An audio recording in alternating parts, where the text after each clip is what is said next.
मनीषा को मिल गया इंसाफ। सीआईडी ने रात को मारा छापा और धर दबोचा आरोपी को। दोस्तों, इस वक्त हरियाणा की गलियों से लेकर सोशल मीडिया तक बस एक ही नाम गूंज रहा है, मनीषा। जी हाँ, वही मनीषा जिसके केस ने पूरे देश को हिलाकर रख दिया। इंसाफ की आस में भटकते परिवार, गुस्से में उबलती जनता और सवालों के घेरे में घिरी पुलिस के बीच अब एक ऐसा मोड़ आया है जो इस कहानी को पूरी तरह बदल देगा। रात के अंधेरे में सीआईडी की खास टीम ने एक सनसनीखेज ऑपरेशन चलाया और उस आरोपी को धर दबोचा जिसके पीछे पूरा जिला महीनों से था।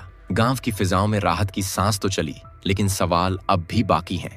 क्या ये गिरफ्तारी मनीषा के इंसाफ की आखिरी सीढ़ी है या फिर इसके पीछे छुपा है कोई गहरा राज जो सियासत को हिलाकर रख देगा? आइए इस वीडियो में हम आपको ले चलते हैं इस केस की हर परत को खोलते हुए, हर उस सच तक जो आपको सोचने पर मजबूर कर देगा। दोस्तों, इस केस में सबसे ताजा और चौंकाने वाला मोड़ तब आया जब सीआईडी की विशेष टीम ने देर रात एक गुप्त ऑपरेशन चलाया। सूत्रों के मुताबिक ये छापेमारी भिवानी के पास एक गांव में हुई थी।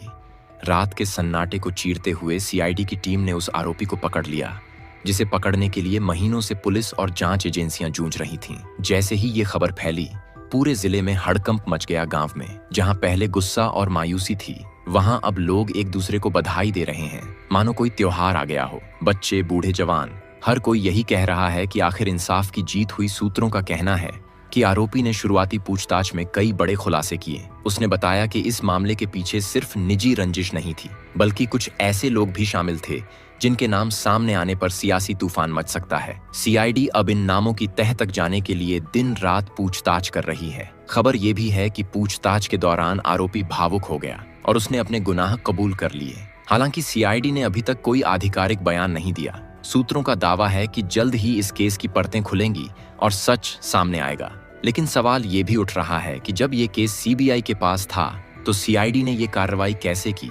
क्या इसके पीछे कोई सियासी दबाव था या फिर सीआईडी ने सीबीआई की जांच को और मजबूत करने के लिए ये कदम उठाया? जिला प्रशासन ने इस गिरफ्तारी के बाद सुरक्षा बढ़ा दी है। मनीषा के घर के बाहर भारी पुलिस बल तैनात है और मीडिया चैनल दिन रात लाइव कवरेज कर रहे हैं। लोग टीवी और मोबाइल पर आंखें गड़ाए बैठे हैं, ये जानने के लिए कि आखिर इस केस का असली सच क्या है। सोशल मीडिया पर #Justice for Manisha ट्रेंड कर रहा है। लोग फास्ट ट्रैक कोर्ट में सुनवाई की मांग कर रहे हैं ताकि दोषियों को जल्द से जल्द सजा मिले। कई यूजर्स ने लिखा कि ये केस सिर्फ मनीषा का नहीं, बल्कि हर उस बेटी का है जो इंसाफ की आस में जी रही है। अब आइए आपको बताते हैं। इस केस की शुरुआत बात 11 अगस्त 2025 की है, जब भिवानी जिले के सिघानी गांव की 19 साल की मनीषा, जो एक प्ले स्कूल में टीचर थी, अपने घर से निकली थी। मनीषा का सपना था नर्सिंग में करियर बनाना। उस दिन वो अपने स्कूल से निकलकर पास के एक नर्सिंग कॉलेज में दाखिले की जानकारी लेने गई थी।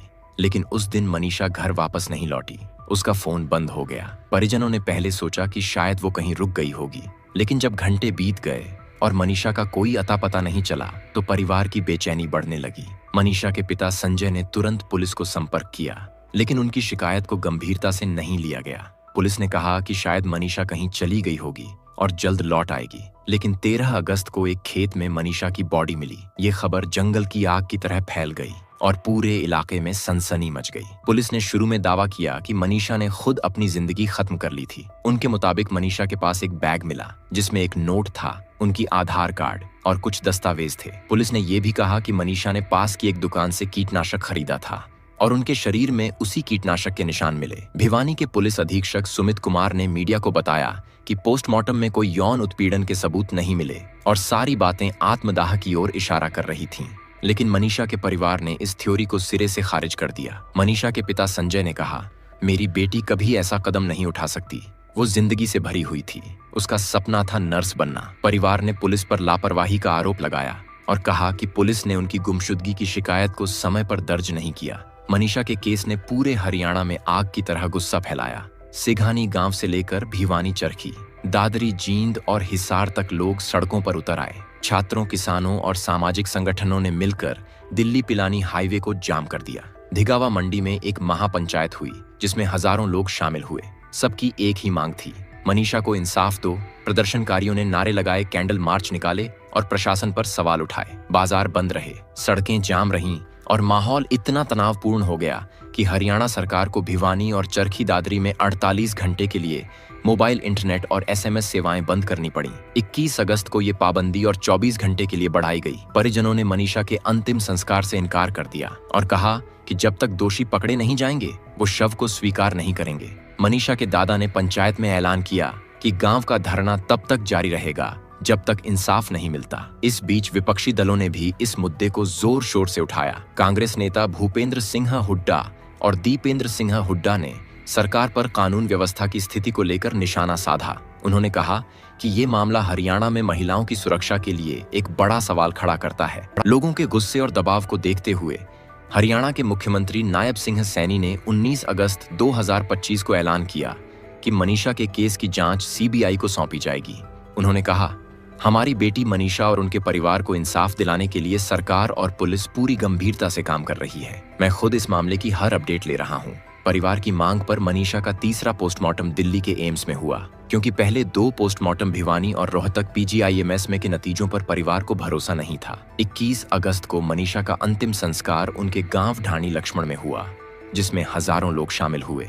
दोस्तों, इस केस में एक और चौंकाने वाला मोड़ तब आया जब लॉरेंस बिश्नोई गैंग ने सोशल मीडिया पर एक पोस्ट डालकर दावा किया। गैंग ने कहा कि अगर हरियाणा पुलिस मनीषा के दोषियों को पकड़ने में नाकाम रही तो वो खुद कार्रवाई करेंगे। इस पोस्ट ने पूरे मामले को और जटिल कर दिया। लॉरेंस बिश्नोई जो जेल में है और उनके कनाडा में रहने वाले साथी गोल्डी ढिल्लों ने ये धमकी दी।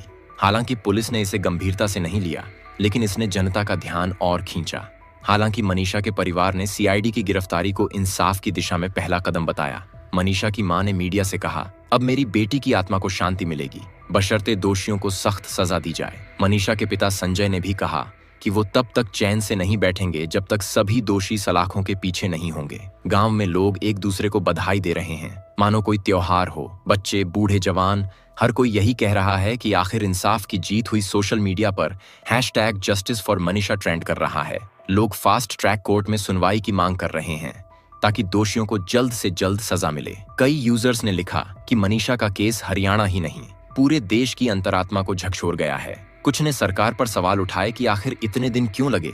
इस गिरफ्तारी में इस केस ने हरियाणा की सियासत को भी गरमा दिया है। विपक्षी नेता लगातार सरकार पर हमलावर हैं। कांग्रेस की नेता कुमारी सैलजा ने कहा कि अगर पुलिस ने शुरू में ही गंभीरता दिखाई होती तो शायद मनीषा आज जिंदा होती। नेता अभय चौटाला ने इसे सरकार की नाकामी बताया और कहा कि बेटी बचाओ, बेटी पढ़ाओ जैसे नारे अब खोखले लगते हैं। दूसरी तरफ मुख्यमंत्री नायब सिंह सैनी ने वादा किया कि कोई भी दोषी बख्शा नहीं जाएगा। जिला प्रशासन ने भी सुरक्षा बढ़ा दी है ताकि कोई बवाल न हो। मनीषा के घर के बाहर भारी पुलिस बल तैनात है और मीडिया चैनल दिन रात लाइव कवरेज कर रहे हैं। मनीषा के केस में पोस्टमार्टम की रिपोर्ट्स ने भी कई सवाल खड़े किए। भिवानी और रोहतक में हुए पहले 2 पोस्टमार्टम में कीटनाशक की मौजूदगी की बात कही गई, लेकिन परिवार ने इन नतीजों पर भरोसा नहीं किया। तीसरा पोस्टमार्टम दिल्ली के एम्स में हुआ, जिसके बाद परिवार ने अंतिम संस्कार के लिए सहमति दी। लेकिन कुछ मीडिया रिपोर्ट्स में दावा किया गया कि मनीषा की बॉडी पर कुछ चोटें थीं जो जानवरों के हमले से हो सकती थीं। पुलिस ने साफ किया कि कोई सर्जिकल चोट या केमिकल का इस्तेमाल नहीं हुआ। फिर भी इन बातों ने केस को और रहस्यमयी बना दिया। मनीषा केस में सोशल मीडिया की भूमिका भी अहम रही। एक तरफ जहां #Justice for Manisha ने लोगों को एकजुट किया, वहीं भिवानी पुलिस ने 10 सोशल मीडिया अकाउंट्स के खिलाफ FIR दर्ज की जो गलत और भड़काऊ खबरें फैला रहे थे। पुलिस ने कहा कि ऐसी खबरें कानून व्यवस्था को बिगाड़ सकती हैं। एक वायरल वीडियो में हिसार चुंगी इलाके में कैंडल मार्च के दौरान फायरिंग और गाली गलौज की घटना भी सामने आई, जिसने माहौल को और गर्मा दिया। दोस्तों, CID की गिरफ्तारी के बाद अब सबकी नजर इस बात पर है कि क्या ये केस पूरी तरह सुलझ जाएगा। सूत्रों का कहना है कि आरोपी ने पूछताछ में कई बड़े नाम उजागर किए हैं, लेकिन CID ने अभी तक कोई आधिकारिक बयान नहीं दिया। दोस्तों, अब इस केस की सुनवाई फास्ट ट्रैक कोर्ट में हो सकती है। कई वकीलों ने ऐलान किया है कि वो मनीषा के परिवार की मुफ्त में पैरवी करेंगे। जिला प्रशासन ने भी वादा किया है कि इस मामले में कोई डील नहीं बरती जाएगी। लोग टीवी और मोबाइल पर आंखें गड़ाए बैठे हैं, ये जानने के लिए कि आखिर मनीषा के साथ हुआ क्या था और इसके पीछे असली साजिश क्या थी। दोस्तों, बाकी आपका इस पूरे मामले में क्या कहना है, कमेंट में जरूर बताएं। और इसी तरह की वीडियोस को देखते रहने के लिए हमारे चैनल को लाइक, शेयर और सब्सक्राइब करना ना भूलें। धन्यवाद।